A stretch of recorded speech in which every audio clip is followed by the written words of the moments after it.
Another feature which next generation JavaScript offers is about writing modular code. So JavaScript code you split up over multiple files. And obviously we already can split our code over multiple files. We just have to import them in the correct order in our HTML files. The idea behind export and import statements and so-called modules is that inside of a JavaScript file, we can import content from another file so that the JavaScript files themselves know their dependencies. It might look like this. We have one file, person.js, and there we have this constant person which stores a JavaScript object. And then this is the interesting part. We export this. The default keyword also is a special keyword, marking this as the default export of this file. And we can then import this somewhere else, and the import statement will be shown in a second. We also might have another file where we export multiple things. Here, a constant named clean, which holds a function in the end, and base data, which holds a number. In a third file, we might need to import from person.js and utility.js. So app.js requires import statements. And here are a couple of different import syntaxes you will see in this course. Person.js, as you see, uses the default keyword.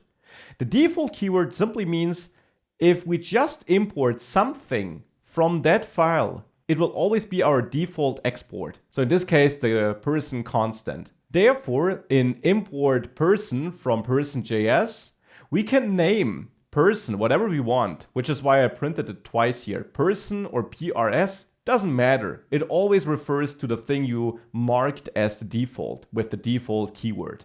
For utility.js, it's a bit different. There we import from two different constants, and therefore the import syntax uses the curly braces to explicitly target specific things from that file. These are so-called named exports. Because we import the stuff by its name. We import the clean constant by its name, and we import base data by its name.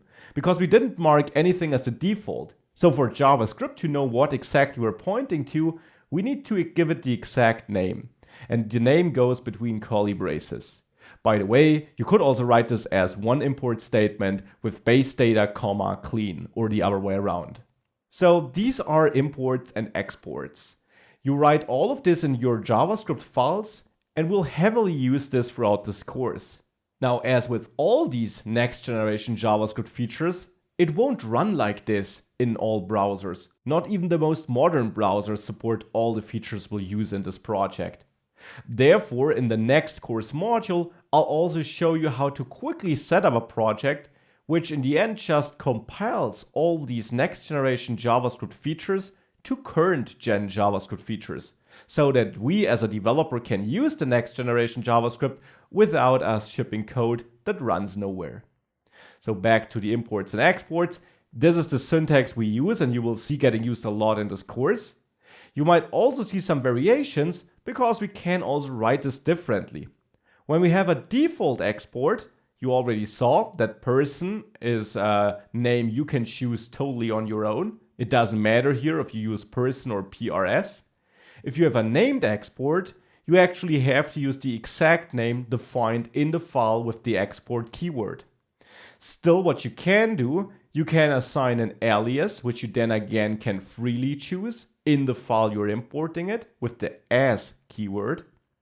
Or if you have multiple named exports in a file, you can import everything with this star special character and then assign an alias, and bundled in this case would be a JavaScript object which exposes all constants and whatever you export in the other file as properties, so that you simply have bundled.basedata, bundled.clean to access the exported things. That's up to you, and you will see me use these things throughout the course. The most common usage is the top one, import curly brace something curly brace from.